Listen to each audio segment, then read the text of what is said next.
Good morning, everyone.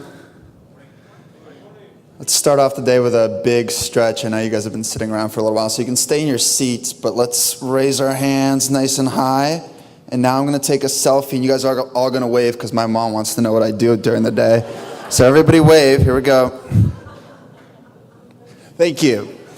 All right, so I'm doing great today, and the reason I'm doing great is because my team is distributed across California. On any given day, I know exactly what they're doing.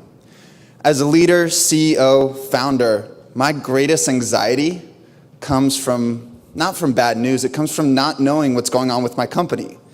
But I'm no longer in that position, and I'm no longer left in the dark, and I'll share this little secret with you today so you can go home and you can also go to sleep happy at night like me. So today we're going to talk about a chore versus creating a good habit. So a chore for a kid is washing the dishes. You have to tell them to do it, it's messy, and no matter what you do, you'll never do it as well as your father wants you to do it. On the other hand, a habit is like brushing your teeth. I brush my teeth twice a day. There's a nice, tangy, clean feel when you're done. And I've gotten to a point where I can't go to sleep at night until I brush my teeth. So a habit is created through repetition, a clear action, and some sort of reward, like that tangy feeling in your mouth. So just a little bit of background. I started my company when I was at UC Santa Barbara, and then I moved up to San Francisco. I left my co-founder in Santa Barbara, and our team grew a little bit. And it was very stressful at first. What we would do is we would have weekly meetings, 1 to 2 hours. Sometimes it would really drag on, and we'd ping back and forth over email. That left me panicking, anxious. I'd wake up in the middle of the night, drenched in sweat, wondering if our designer was prioritizing the right features, if our biz dev guy was closing the right deals. It was too hectic for me. So my co-founder proposed a daily meeting at 9:30 a.m. so we could catch up.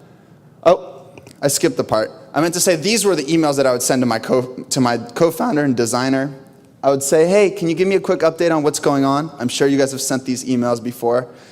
If they didn't respond, I seemed like that nagging father who's trying to get you to do the dishes, and it was horrible.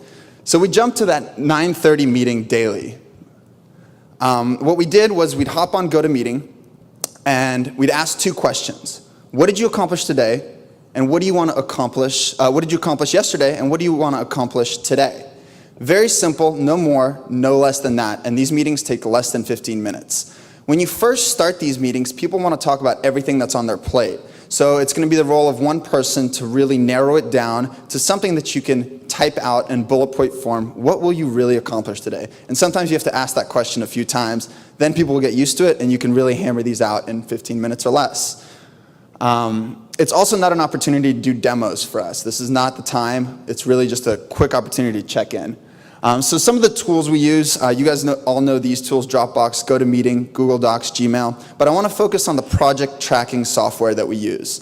We don't have any formal project tracking software. Our team's still pretty small. There's 6 of us. We use an Excel spreadsheet to monitor development throughout time. But more importantly, we use Notepad. And Notepad's an application that comes with all of your computers. It's basically a very simple word processor. My co-founder will pull it up when we're having a webinar every morning, and he'll type the person's name followed by a bullet point of what they will accomplish today and what they accomplished yesterday. So that way, it creates a visual confirmation of what that person will do. It creates a social pressure that your teammates know exactly what you said you'll do. But most importantly for me, it forces each individual to be able to communicate what's on their plate in a clear manner so that they can execute on that job. And if they promise too much, the next time they'll learn to really talk about what they'll be able to accomplish today.